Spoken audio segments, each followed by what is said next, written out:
भले ही जो ओटीटी पर वेब सीरीज बनी है उसको सरकार की तरफ से कोई मदद ना मिली हो या टैक्स फ्री ना हुई हो या सरकार के खिलाफ अगर कोई पिक्चर बन गई तो बस उसका सत्यानाश मार देंगे। किसी यूट्यूबर ने अगर इनके खिलाफ कुछ बोल दिया तो उसको फांसी लगा देंगे।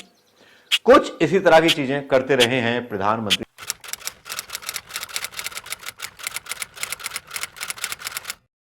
के बारे में। यह कहानी राजीव गांधी से जुड़ी हुई है।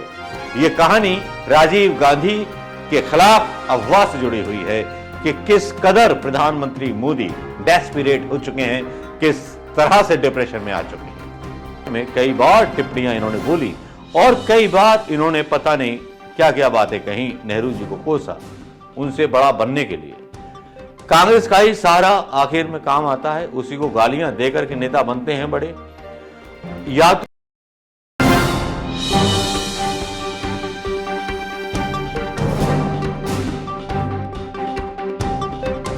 दोस्तों नमस्कार, मैं मनोज कुमार शर्मा एक बार फिर आपके बीच में लेकर के वो खबर जिस खबर से प्रधानमंत्री मोदी जी काफी आतंकित हैं।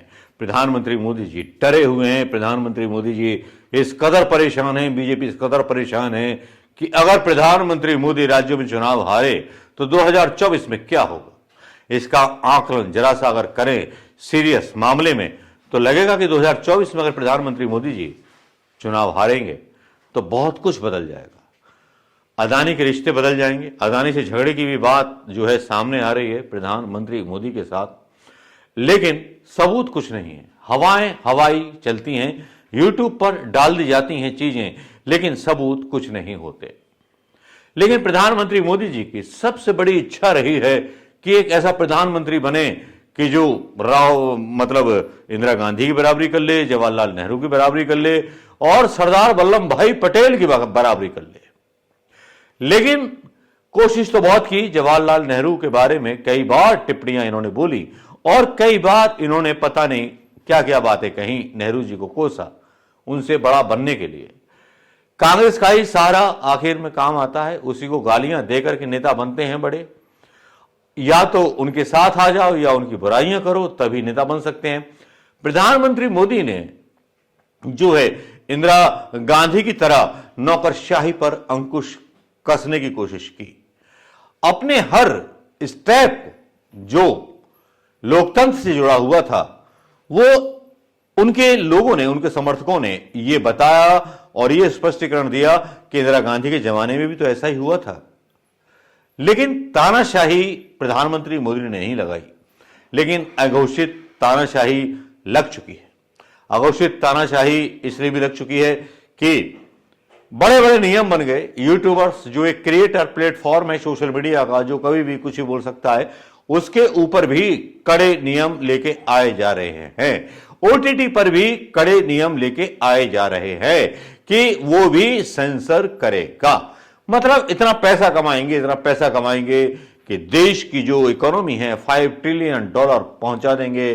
भले ही जो ओटीटी पर वेब सीरीज बनी है उसको सरकार की तरफ से कोई मदद ना मिली हो या टैक्स फ्री ना हुई हो या सरकार के खिलाफ अगर कोई पिक्चर बन गई तो बस उसका सत्यानाश मार देंगे। किसी यूट्यूबर ने अगर इनके खिलाफ कुछ बोल दिया तो उसको फांसी लगा देंगे। कुछ इसी तरह की चीजें करते रहे हैं प्रधानमंत्री मोदी जी। हमने इनके कार्यकाल में सिर्फ ये देखा है इन्होंने दमन किया है। और एक एक्टर की तरह, जैसे एक पिक्चर आई थी राजा बाबू, उसमें हर ड्रेस में वो जो हीरो था वो अपनी फोटो खिंचवाता था, इंस्पेक्टर की ड्रेस में और वकील की ड्रेस में, जज की ड्रेस में और पता नहीं किन किन ड्रेसों में खिंचवाता था वो राजा बाबू। लेकिन ये राजा बाबू जो हैं, उधर कुछ लोग शहीद होते हैं, उधर कुछ लोग टनल में फंसे हुए होते हैं, लेकिन राजा बाबू अपना शौक पूरा करते हैं पायलट बनने का। पायलट बनने का शौक क्यों चल रहा है मुझे आज समझ में आया। चलिए इसकी कहानी बहुत इत्मीनान के साथ, आराम के साथ बताऊंगा। यह कहानी राजीव गांधी से जुड़ी हुई है। यह कहानी राजीव गांधी के खिलाफ अफवाह से जुड़ी हुई है कि किस कदर प्रधानमंत्री मोदी डेस्परेट हो चुके हैं, किस तरह से डिप्रेशन में आ चुके हैं। जो अपने कामों का हिसाब नहीं गिना पा रहे, जो अदानी की फाइलें जलवा देते हैं, अदानी पर सवाल पूछने पर राहुल गांधी से सवाल पूछ लेते हैं, लेकिन पहले तो राजीव गांधी की बात कर लेते हैं और उसके बाद राहुल गांधी की बात करें। लेकिन चलिए अभी कर लेते हैं राहुल गांधी की बात। राहुल गांधी ने एक बयान दिया है तेलंगाना कि मैंने घर छोड़ा, मुझसे घर छीना गया, बीजेपी ने मेरे ऊपर अटैक किया, केसीआर तो महल में रहता था। यह बयान राहुल गांधी का सुन लीजिए और उसके बाद हम शुरू करते हैं इस वीडियो ब्लॉग का दूसरा पार्ट। दोस्तों, प्रधानमंत्री मोदी जी ने नकल के अलावा कुछ नहीं किया और अकल भी नहीं लगाई नकल करने में। अब देखिए, वो विमान में बैठकर के अपना फोटोशूट करा रहे थे, पायलट तो है नहीं वो। लेकिन इसी बीच कांग्रेस के प्रधानमंत्री राजीव गांधी के खिलाफ टिप्पणी आने लगी।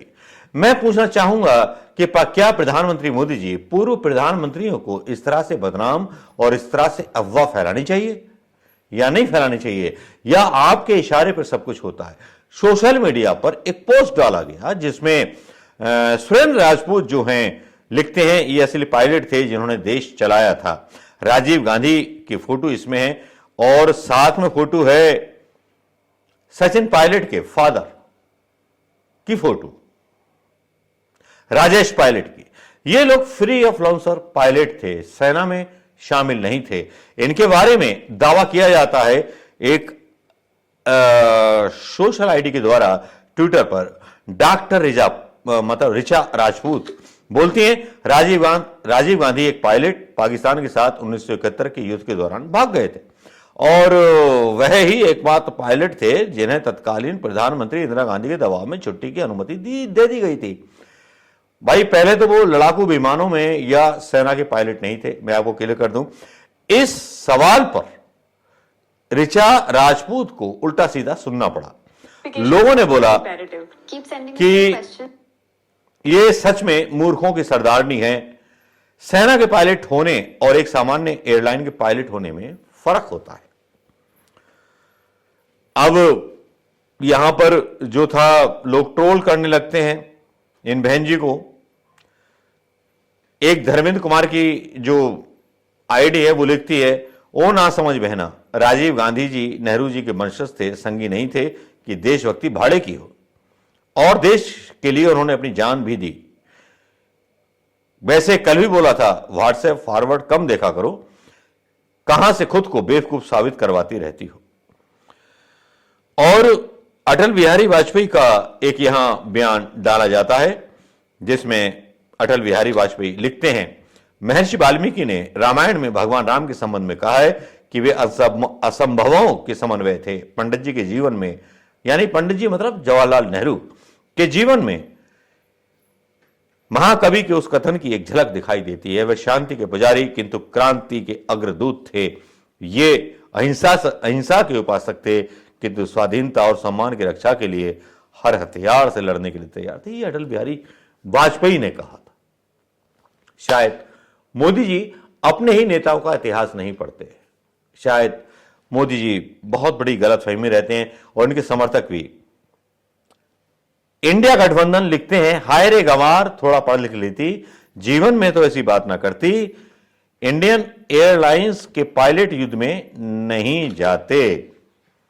तो भाई, इन ऋचा जो भी हैं मोदी जी की बहुत बड़ी समर्थक हैं और इनका प्रोफाइल काफी है, और मतलब उल्टा सीधा बोलते हैं लोग, झूठ अब ज्यादा नहीं चलेगा, झूठ की पैदाइश हो, झूठ और दुष्प्रचार फैला करके नई पीढ़ी को गुमराह करना पाप है। जमानत जब्ती की बाली बिफोर इंडिया, नेता का ज्ञान 2014 की असली आजादी के बारे में नहीं बता रही।